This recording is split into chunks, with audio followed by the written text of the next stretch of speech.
Del otro lado de la línea, Mario, muy buenos días. Ricardo Bortolós y Roberto Suárez. Los saludamos desde la ciudad de Villocampo, en la provincia de Santa Fe. Buenos días, así que, bueno, arrancando el domingo. A ver, el año pasado, hablando con el Pepe Castro, cuando le pregunté Sí. quién para él había sido el mejor jugador de aquel Argentinos, sin dudarlo, sin pestañear, sin vacilar, dijo el Panza Videla. ¿Qué opina usted cuando dicen este tipo de cosas? Mira, la verdad que a veces tenés que dejar de jugar como para darte cuenta de qué es lo que has hecho, ¿no? Ujú. Por ahí cuando estás en actividad no percatás lo que haces Claro. dentro de la cancha. Eso Ujú. yo creo que con el tiempo me he dado cuenta qué es lo que estaba haciendo dentro de la cancha, ¿viste? Ujú. Porque nunca le presté mucha atención al periodismo deportivo. Ujú. Terminaba a jugar y trataba, ¿viste?, de apartarme de lo que es el rumbo del fútbol. Ujú. Pero que esto lo haya dicho un compañero, me imagino que debe ser mucho más gratificante. No, seguro, Ujú. claro, aparte a Pepe, ¿viste?, cuando llegué a Argentina hasta el 87, fuimos compañeros, muy buen Ujú. jugador, uno de los delanteros más veloces junto con Carlito Herrero. Ujú. Así que si ellos supieran que hoy se juega a la velocidad de ellos, Sí, estarían felices, ¿eh? sí. Incluso, por ejemplo, hace muy poco Juan Pablo Sorín también había tenido palabras muy elogiosas para con usted. Bueno, acordate que Sorini hizo la inferior en el Sí. argentino. Ujú. Por eso. El Así apodo, que ellos, sí. sí, El apodo Panza en realidad es Pancita, es apodado de su padre, una gloria de Gimnasia de Mendoza, ¿es así? sí, Ujú. soy mendocino, hice todas las inferiores en Gimnasia y Grima de Mendoza, donde mi padre jugó en primera, Ujú. salió campeón en el 64. Ujú. Y sí, me quedó el apodo Pancita por ser el primer hijo varón, que en esa Claro. década, viste, el primer hijo varón quedaba con el nombre y el apodo Ujú. de los padres. Mismo primer y segundo nombre incluso. No, no, el nombre completo. Por eso, hasta el apodo, todo heredó del padre. Claro, Sí, claro. Pasa que después, viste, había que transformar el Pancita en Panza, porque si te claro. queda Pancita, viste, quedaba ahí. Ujú. Según cuentan, un marcador central con mucha calidad era su padre. Sí, sí, Ujú. sí, realmente muy, muy admirable. No Ujú. era muy alto, suplía todo con la visión de juego y con el gran salto que tenía. Aparte era muy atrevido. Ujú. Todo el mendocino se recuerda que era el único central que le tiraba caña a los 9. Y salía jugando, es decir, no la reventaba nunca. No, no, es la bajada donde estuviera. Ujú. Estaba en el área chica, en el área grande, siempre la bajaba y salía jugando. Ujú. ¿Y qué significaba para usted sentarse en una tribuna y ver jugar a su padre desempeñándose para el equipo que usted es hincha? No tuve la oportunidad de verlo. Ah, Yo ¿no? era chico, la Ujú. última vez que él jugó profesionalmente yo tenía 5 años. Claro, claro. Es decir, se quedó con esa Eh, gana. ¿Cómo? Se quedó con las ganas de verlo entonces. No, seguro que sí. De Ujú. todos modos, uno después lo vio jugando ahí en los veteranos, todo, ¿viste? Sí. Pero ya se hablaba mucho de él, mucho, Ujú. mucho. Hasta hace poco me enteré a través de un primo que en su momento, ¿viste? Lo vino a buscar la Juventus. Ajá. Y él no quiso ir porque dice que tenía reuma. Es decir que se perdió. Capaz que usted hubiese vivido en Italia si se iba a la Juventus entonces. No, seguro, no, pero viste, él adoraba a la madre, así que él no quería Claro, salir al lado de la madre. claro. Cuando vino a San Lorenzo tuvo una semana y se volvió. Sí, claro, no pudo soportar. Es muy querenciero el mendocino en general, es mucho de querer mucho su tierra, de quedarse ahí. No, creo que nos pasa a todos los del interior del país. Ujú. A veces, ¿cómo se llama? A veces no estamos preparados como para hacer un cambio tan drástico, ¿no? Claro. De repente dejar todo de lado para seguir el fútbol. Ahí Ujú. hay chicos que se les ha presentado la oportunidad, pero se han sentido en soledad y han pegado la vuelta. Ujú. ¿Qué recuerda de aquellos inicios en el Lobo Mendocino? Y bueno, mira, yo jugué en el barrio siempre, era, el técnico de las inferiores de gimnasia era del barrio, Ujú. así que después de la Babi nos fue llevando de a poquito, éramos 10, 11 del barrio a Gimnasia y Grima de Mendoza, que Ujú. quedaba cerca del barrio donde yo vivía. unos 3, 4 kilómetros. ¿Nunca pesó, nunca pesó el hecho de ser el hijo de en algún momento jugando para Gimnasia? No, ¿No? no, nunca le presté atención a eso. Así que, y aparte nunca me hizo sentir mi padre que Claro. tenía que esforzarme para superarlo. Pero según lo que que pude saber, le aconsejaba mucho a usted que se acueste temprano, que se alimente bien, que descanse. Es decir, que vio en usted que tenía futuro para futbolista profesional. Mira, él, sí, hay anécdotas lindas. Yo pensaba que nunca me iba a ver cuando arranqué en primera división. Pero resulta que llegaba 10 minutos cuando arrancaba el partido y se iba 5 minutos antes. Y cuando llegaba a casa nunca me hablaba del partido. Jamás. Jamás me comentó que si hacía esto, hacía aquello. Y lo que sí empezó a inculcarme a partir de los 13, 14 años, la visión de venir a jugar a Buenos Aires. Me fue recalcando de a poquito. En esa época, ¿te acordás que estaba Independiente de Avellaneda, que jugaba las Copas Libertadores? Claro. Entonces me hacía ver Independiente y me decía, a ver, para ir a jugar ahí tenés que estar y demostrar que el fútbol mendocino te queda grande, pero ahí hay que ir a jugar. Y eso de a poquito me fue inculcando, claro, como para poder salir. Y eran muy competitivas las ligas mendocinas por aquel tiempo. Sí, siempre, en cada provincia, antes que se arrancara este torneo nacional, sí, en cada provincia el fútbol local era muy fuerte. Y antes de meternos en lo que fue su estadía por Argentinos Juniors, ¿es cierto que en su regreso fue a jugar para Independiente Rivadavia y en un empate sobre la hora Independiente a Gimnasia se enojaron familiares suyos y por un tiempo no le hablaron? Sí, eso fue cuando estaba dejando el fútbol, la verdad, antes de irme a Perú. Sí. Sobre la hora, aparte sobre la hora, un tiro libre y el que hace gol es el arquero propio nuestro. Así que como toda la mayoría de los familiares míos son hinchas de Gimnasia.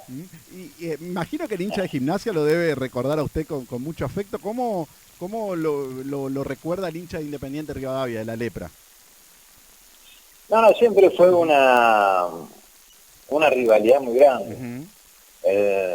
Hay anécdotas, ¿viste? Mi padre antes de ir a Gimnasia, mi abuelo era hincha Independiente, así que lo llevó a probarse Independiente de Rivadavia. Y mi padre me cuenta que cuando la bajó el pecho y salió jugando, le dijo, nene, usted no puede jugar acá. Entonces él se ofendió y se fue. No estaba identificado con la historia del club entonces. Claro, ¿entendés? Entonces, Independiente es un club de fuerza, ¿viste? Velocidad, de choque. Y esto igual, el tema de las identificaciones de los clubes también ha cambiado. Hoy es bastante relativo, incluso en Argentinos Juniors ha tenido técnicos que no han estado en línea con lo que es la historia del club. Mira, acaba de tocar un tema muy frágil, ¿no? El fútbol argentino en sí, ha perdido la identidad. Hoy por hoy los chicos aprenden viendo la televisión, que es fútbol europeo. Si vos prestás atención, todos los chicos en todas las categorías le pegan a la parte interna del pie. Los defensores retroceden hasta dentro del área o a veces hasta la altura del arquero porque lo ven por televisión.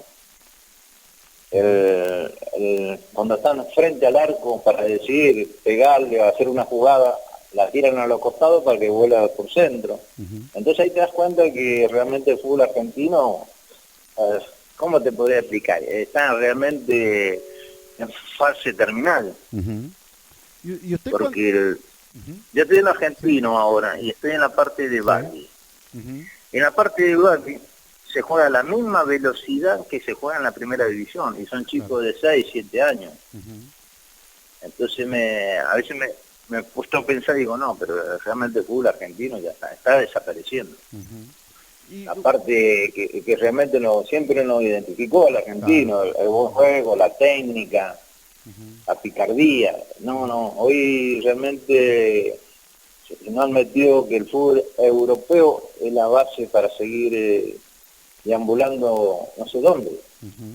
Usted cuando... Porque es triste. ¿Sí? Decime. Sí, no. Termine, por favor. No, te digo porque, a ver, el europeo nos copió mucho. En Italia se juega buen fútbol.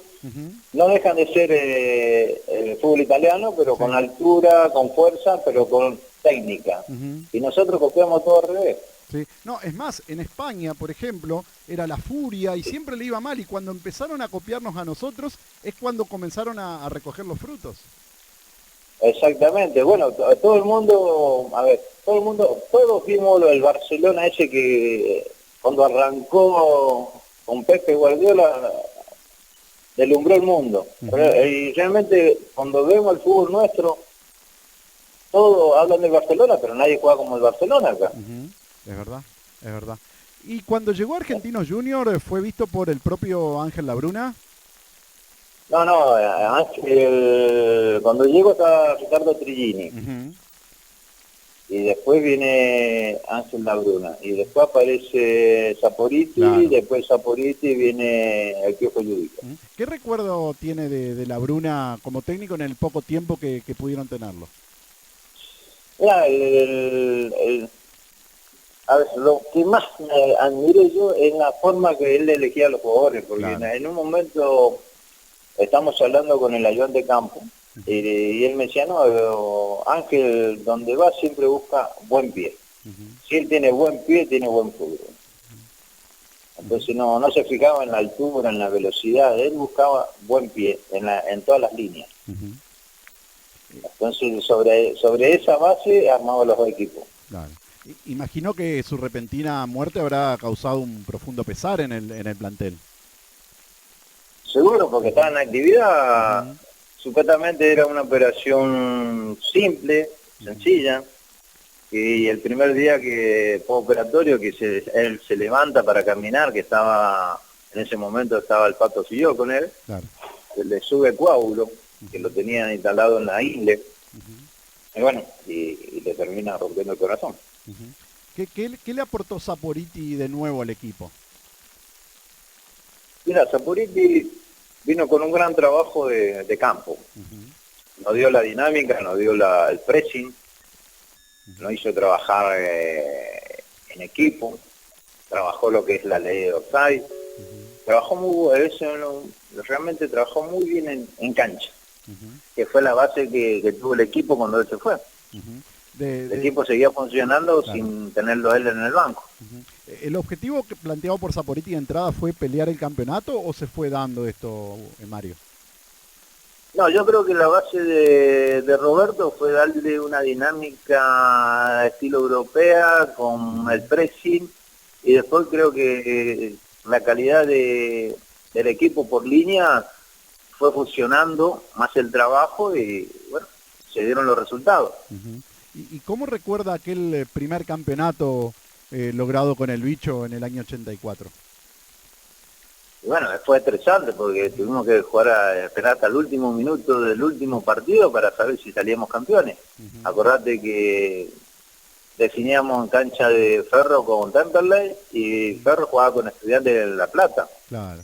Así que tenía que empatar Ferro con Estudiantes como para que Argentino pudiera salir campeón, que salió campeón por un punto. Era una época muy particular, peleaban los campeonatos Ferro, Argentinos, Estudiantes, había entreverado Quilmes, es decir, clubes que hoy, algunos están en el ascenso, otros por ahí en mitad de tabla en primera, es decir, fue una muy linda época en ese sentido, Mario. No, seguro, acordate que Ferro salió campeón con Grigol. Y Grigol, viste, fue uno de los visionarios del fútbol argentino que armó la línea de 3 en el fondo, cuando fue técnico de Gimnasia de La Plata. ¿Se sintió mucho el cambio de Saporiti a Judica? No se sintió porque el equipo siguió funcionando como si tuviera Saporiti en el banco, dentro de la cancha. ¿Cree que esto habla muy bien de Judica, es decir, no tocar cosas que no tuviesen que tocar? Porque por ahí parece hoy en día que los egos mandan y que cada técnico busca imponer su impronta por sobre el bienestar del equipo. ¿Cree que esto habla muy bien de Judica esta situación? Sí, yo creo que sí, porque fue un técnico inteligente, no tocó nada, simplemente el único cambio que hubo fue Borghi. Moretti y entró Borgi. Claro. En un momento llegaron muchos jugadores de River a argentinos cuando usted recién estaba empezando a jugar. Sí, eso vino con Ángel Labruna. Claro. Y por ahí... Y él trajo 7 jugadores de River. Fillolo estuvo 10 días y fue vendido a Brasil. Claro. ¿Y cree que eso potenció por ahí el equipo? Es decir, en tener más competencia interna de mucho nivel, potenció al equipo para poder pensar en otra cosa. Seguro. Acordate que bajó JJ, estaba Comiso, estaba Galetti, Morete, estaba Fillol, estaba el Chivo Pavoni, Claro. se encontraba Jorge Holguín, que jerarquizó el plantel, y dentro de esa jerarquía, viste, cada uno trajo su experiencia como para manejar los grupos. Es importante tener gente de experiencia para que los grupos se puedan unificar dentro del vestuario, como para que dentro de la cancha todos trabajen en un mismo contexto, ¿no? Y quien estaba en el banco, imagino que usted habrán mirado cuando era espectador, que era JJ López, un jugador de mucha calidad que tenía que esperar en el banco. ¿Cómo se vivía la situación de un jugador con tanto recorrido, con tanto prestigio, tener que esperar su lugar en el banco? No, está bien, pero acordate que el que arrancó en el banco fui yo. Claro. Así que, pero igual, a lo mejor la edad, la inconsciencia, yo lo único que esperaba era la oportunidad, nada más. Así que no pensaba quién estaba delante mío. Claro. ¿Es cierto que al principio con Judica por ahí la relación con el plantel no era tan buena? No, había resquemores, lo que pasa es que el Piojo era inflexible, él cuando tomaba una decisión no la cambiaba. Claro. Entonces había momentos, viste, que había tensión con ciertos jugadores, pero él mantenía y no daba el brazo a torcer bajo nada. Y cuando afrontaron la Copa Libertadores, que al principio la jugaron contra Ferro, después estuvo Independiente por haber sido el campeón, ¿tuvieron en mente siempre que ustedes la podían ganar a la Copa? No, el plantel lo tomó partido por partido. Era la primera participación en la historia de Argentinos. Sí, era la primera participación y bueno, tuvimos la suerte de poder conseguirla. Pero no estamos pensando en llegar a la final, salir campeones. Fuimos tomando partido por partido. En la final uno pensaba, decía, bueno, por plantel, por jerarquía reconocida, por ahí América de Cali era el favorito. Sí, América de Cali tuvo 3 finales, no pudo lograrla ninguna. Pero bueno, vos viste cómo es el fútbol, a veces tiene muchos caprichos el fútbol. Así como Argentino ganó la Libertadores por penales, perdimos la Intercontinental por penales. Y hablando de los penales, ¿qué pensó en ese momento que sabía que si lo convertía definía la Copa en favor de Argentinos? No, que nunca pensé que la Copa. Estaba concentrado en terminar, en patear el penal después, si pasara lo que pasara. Pero no estaba pensando que la presión que tenía que hacerlo para tener la Copa en la mano. Pero se lo vio muy tranquilo, se lo vio en la ejecución por lo menos. Sí, nunca he tenido problemas para patear penales. Lo practiqué desde los 14 años que practico penales. Entonces arranqué en Gimnasia de Grima, me lo enseñó técnico de oriundo de los pagos de Ruggeri. El Corral de Bustos. El Corral de Bustos, sí. Y el Mona García, decían. Y resulta que él me enseñaba que ¿te acordás que los barcos antes tenían los parantes? Sí. Bueno, él me decía, entre el parante y el palo, tenés que ir ahí, en el medio. Entonces, cuando yo llegaba, siempre, toda la vida llegué 1 hora, hora y media antes de las prácticas, yo llegaba a Mendoza, le sacaba una pelota, o la única pelota que tenemos a veces para practicar al utilero, y me iba a patear penales. Lo único feo que tenía, viste, en la cancha de gimnasia, que estaba el arco, tenían la pista de atletismo, entonces, y sin red, a veces le tenía que pegar y tenía que hacer 10 metros para ir a buscarla. Todos reconocen la forma en que Argentinos le jugó a la Juventus. ¿Alcanza eso para consolar o el dolor de haber perdido una final que parecía que ya estaba en el bolsillo se perdió? ¿Qué es lo que pesa más hoy en su recuerdo, Mario? No. A ver, cuando vos arrancás a un partido, lo arrancás para ganar. Después están las circunstancias, te empatan, no empatan. Terminar por penales, bueno, ya te he dicho, había que tener un ganador. Lo que sí hizo Argentino, no perdió la identidad en el momento que tenía que hacerlo. En el partido más importante que tuvo el club, el plantel respondió. Acordate que no estamos jugando contra un equipo normal, era una selección. La Juve era uno de los equipos más fuertes en esa década en Europa.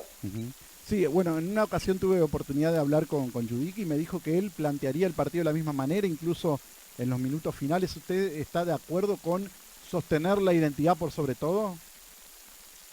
Sí, hay momentos y momentos. El Piojo, ya te he dicho, es inflexible. Él vio que era un partido controlado, un poco que sí, un poco que no, pero no nos llegaba tan fácilmente en la Juve. Y enfrente estaba... Es más, en los últimos 15 minutos la Juve empezó a tirar centro. Claro, teniendo ni más ni menos que a Platini en sus filas. Claro, pero pasa que un equipo como la Juve, que faltando 10, 15 minutos, te empieza a tirar centro, entonces te está dando la forma que no tiene forma por donde entrar, hasta que encontró ese pelotazo cruzado. Pero bueno, son cosas que pasan. Y después de su transitar por Argentinos, que fue muy exitoso y con importantes títulos, le tocó ir a un fútbol colombiano que por aquel momento estaba viviendo un momento de florecimiento, Mario. Así es, en el 87 de julio llegó a Millonario de Colombia. ¿Con qué me encuentro? Que los últimos 5 años América Cali había sido campeón del torneo. Así que con suerte ese año, en diciembre, Millonario de Colombia rompe una racha de 13 años y sale campeón. ¿Estaba Goicoechea en ese equipo? No, Goicoechea llega después. Después llega Goicoechea. Claro, en el 87 estamos Vanemera, Pausilla, ¿El Pájaro Juárez no estaba? El Pájaro Juárez y yo. Siempre el fútbol colombiano se nutrió mucho del argentino. Es admirador el colombiano del fútbol argentino. ¿Es así, Mario? Es así, admirador del fútbol argentino y del tango. Claro. Y bueno, Gardel perdió la vida allí. Sí, en Medellín. En Medellín, exactamente. ¿Y cómo es volver después de un fútbol como el de Colombia? Uno cree que por ahí, en lo que tiene que ver con la presión, debe ser mucho más tranquilo que el argentino, o no, quizás. ¿Cómo es volver a la Argentina? ¿Cuesta la readaptación o usted lo tomó naturalmente, Mario? No, mirá, yo creo que el que decide jugar al fútbol, el que tiene suerte de más o menos trascender, tener que tener en la cabeza es como, supuestamente, como el viejo dicho, la vida de gitano. Tenés que, cuando te salga la oportunidad y te conviene, tenés que ir y adaptarte. ¿Y cómo recuerda su regreso en Racing? Y Racing fue uno de los grandes cuando llego, me impactó muchísimo, no solamente la cancha, sino la Guardia Imperial. ¿Viste? Porque de repente te das vuelta y ves todo de allá abajo hasta arriba en la platea, una cantidad de gente impresionante. Y ahí pregunté en el partido, a Olarán, le digo, sí, ¿tú eso quiénes son? No, la Guardia Imperial, me decía Olarán. ¿Fue ese famoso torneo de los penales el que le tocó jugar en Racing o no? Sí, claro. Sí, claro que en la cancha de Ferro el último penal me lo ataja Goyen contra Argentino Junior. Claro. Después patea 22 penales, creo que. Sí. En ese torneo creo que salió campeón Independiente, si no me equivoco. Sí, creo que sí. ¿Y cómo se va preparando un jugador cuando ya sabe que tiene una edad determinada para el retiro? ¿Es algo que uno lo puede ir elaborando, preparando, o por ahí llega cuando se tiene que dar? No, yo creo que ahora ha cambiado el fútbol, ha cambiado para bien. Después de la década del 90 creo que la familia ya está muy involucrada con el jugador de fútbol, con el chico que quiere hacer fútbol.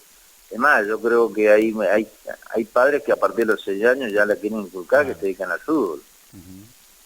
entonces no está tan solo, tiene más apoyo.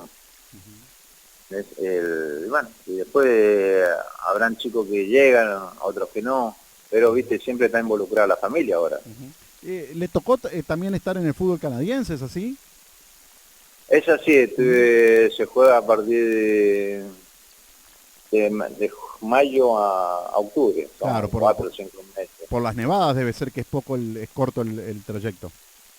Exactamente, de todos modos, viste, despegó más el fútbol de Estados Unidos que el canadiense. Claro, uno imagina que el fútbol canadiense no debe tener un gran nivel, debe ser algo no amateur, pero un nivel mucho más bajo que cualquier otro fútbol en la región. No crea, mirá que el fútbol canadiense, lo único que no tiene del apoyo del gobierno es la parte de varones. Claro. El fútbol femenino. Claro. El fútbol femenino lo es todo en Canadá. Es verdad, es verdad. Pero el deporte rey quizás allí es el hockey sobre hielo. Sí, pero el hockey sobre hielo cuando yo fui, pero se ha metido el básquet, se ha metido el fútbol femenino. El fútbol masculino está que sí, que no, viste, pero cuando flote el fútbol masculino en Canadá le va a sorprender a muchos. Bueno, jugó el Mundial de México 86, recuerdo yo, Canadá. Sí, sí, ellos están metidos siempre en la CONCACAF. Claro. Entonces hay mundiales que a veces clasifican, otros no. Claro. Y sobre el final, de su carrera se dio el gusto de jugar en la Ferrere con Troviani, ¿es así? Sí, jugamos en la Ferrere porque agarró el control un primo mío al club. Claro. Entonces me llevó y me pidió que acercara a algunos compañeros. Y bueno, hablé a Lucho Malvares, estaba Troviani, y estaba el Potro Domínguez. Claro, jugaba Domínguez también, recuerdo. Era una época buena de la Ferrere, estaba en el Nacional B, muy distinta a la que vive hoy. Claro, porque bueno, esos 4 o 5 jugadores fueron de primera A, eran la primera vez que bajaban jugadores de primera A a Nacional B. Pues. Y eran muy competitivos los torneos Nacional B en aquella época. Recuerdo estaban Colón, estaba Quilmes, había muy buenos equipos en esos torneos. Y que había muy buenos jugadores en todos lados. También. El problema nuestro es que se ha perdido la identidad. El jugador argentino ha perdido la identidad en sí. Claro. ¿Viste? Porque no sabemos, no tenemos técnica, porque no la tenemos, la técnica depurada. He escuchado y escucho a veces técnicos inferiores que cuando hay que pararla con la parte interna del pie, pegarle con la parte interna del pie. Claro, no. ¿Viste? Vos, por ahí hay chicos que la bajan bien con el empeine o la parte externa del pie y los retan. Dicen, no, así no. Acá se para con la parte interna y se pega con la parte interna del pie. Entonces vos te das cuenta que le están matando lo que tiene el jugador, que el jugador de fútbol, si no tiene inteligencia mental, no puede jugar. ¿Qué opina? Porque nunca va a tener sorpresa. Por eso el fútbol argentino no encuentra el volante de creación. Claro. Un volante de creación tiene que tener la imaginación necesaria y la velocidad mental para cambiar el rumbo de una jugada en milésima de segundo. ¿Y qué opina del rol que cumplen los representantes, que hoy en día a los chicos con cada vez menor edad lo van a buscar? Y bueno, es como todo, por eso te he dicho, los representantes es un gran negocio, pero en sí, viste, yo creo que se preocupan más en el negocio que en tener calidad de jugadores. Seguro. Y por ahí la tentación de los padres muchas veces empuja ese tipo de cosas de que se den estas situaciones.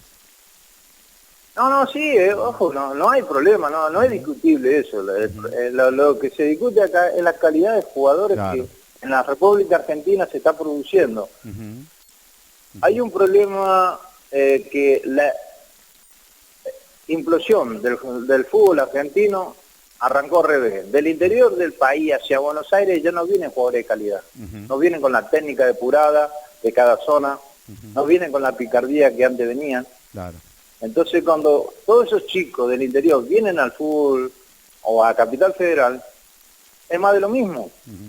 Quiere decir que donde realmente hizo daño todo este cambio de jugador de fútbol fue en el interior del país, claro. donde realmente salían las grandes figuras.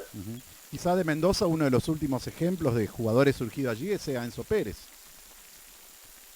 Sí, eso, pero por la trayectoria que tiene todo, pero, o sea, porque está jugando River, pero Claro. hay cosas que si vos lo ponés a Enzo Pérez y lo empezás a comparar con jugadores de la década del 90 para atrás, Seguro. está muy lejos. No, seguramente. Y hoy en Por día... eso te digo que... Sí, no, le decía que hoy en día, más allá de esto, es un buen momento para el fútbol mendocino, tiene mucha representación en los torneos nacionales.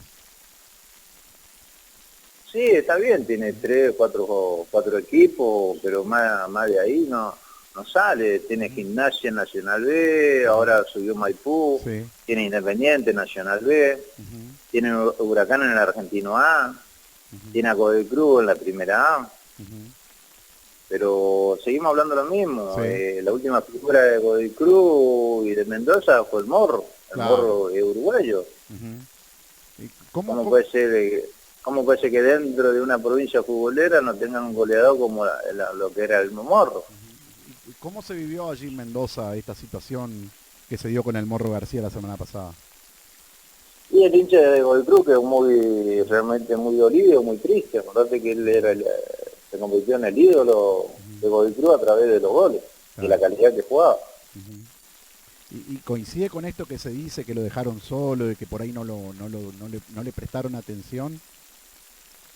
Es que es muy difícil opinar sobre algo, viste, que son comentarios. Es muy complicado, ¿no? Que lo dejen solo, no lo dejen solo. El jugador de fútbol sabe las reglas. La regla es mientras, ¿cómo te parece? Mientras respondan en el club te va a respaldar. Ya cuando ves que no le responde al club, viste, te van dejando solo. ¿Cómo lo recibe? No lo escucho. No, te quería decir que esas son las reglas del fútbol. Si el jugador de fútbol tiene condiciones, el club ve que tiene condiciones, que en su momento le sirve, porque esa es la palabra correcta, le sirve, te apoya. Cuando ya ve que no, y te va buscando la forma de cambiarte. ¿Cómo lo recibe el hincha argentino cuando va a la cancha? No, realmente es una forma de, ¿cómo te puedo decir?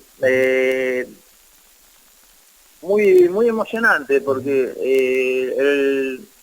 el hincha argentino me reconoce más que el hincha de Gimnasia y Esgrima, de Mendoza. Claro. Así que el otro día estábamos hablando con uno de los periodistas y en el cual me dice, no, vos sos el hijo adoptivo de los hinchas de Argentina. Porque yo no soy del riñón de Argentino Junior y me han puesto en un lugar que, viste, me ha sorprendido. Bueno, se dio una situación particular, es decir, Argentinos es el semillero del mundo, pero quizás su momento más glorioso dentro de lo deportivo se dio con mayoría de jugadores que no fueron de la cantera del club. Exactamente, los únicos que eran de riñón del club eran 3, era Borghi, el Checho y... El 3, Domenech. Domenech. Así es. Exactamente. Y hoy en día, bueno, hoy dice que por ahí la gente argentina, ¿y va a ver los argentinos a la cancha o no? ¿O va más a la cancha ahí en Mendoza si es que asiste? ¿Pero quién va a verlo? ¿Yo? No, sí, es que, bueno, obviamente antes de la pandemia, pero ¿es de ir a la cancha de Argentina a ver los partidos o prácticamente no va? No, voy poco, cada tanto, pero no. No, siempre, a ver, yo te voy a ser sincero, yo a veces voy y es más de lo mismo. Claro. Lo que veo por televisión vas a sentarte para verlo personalmente, entonces no le encuentro mucho sentido. Sí. Es muy pobre el espectáculo, dice usted. Exactamente, es más, es mejor el espectáculo que ves por televisión, que al menos ves un par de jugadas interesantes, que a lo que a veces va a un partido y en 90 minutos por ahí te encontrás con algo que la tenés que pensar 2 veces a ver si te gustó o no te gustó. ¿Y está de acuerdo con que el estadio lleve el nombre de Diego? Sí, siempre. Bueno, Mario, le agradezco mucho por este contacto, por su amabilidad, por su predisposición para el diálogo. Le voy a desear que termine de la mejor manera este fin de semana y que, bueno, que tenga muchos éxitos en todo lo que emprenda. Y si quiere mandar algún vino de Mendoza, no nos vamos a enojar. Está bien. Podemos hacer cambio, me mandó un dorado. Hacemos, el mejor vino del mundo, ¿no es cierto?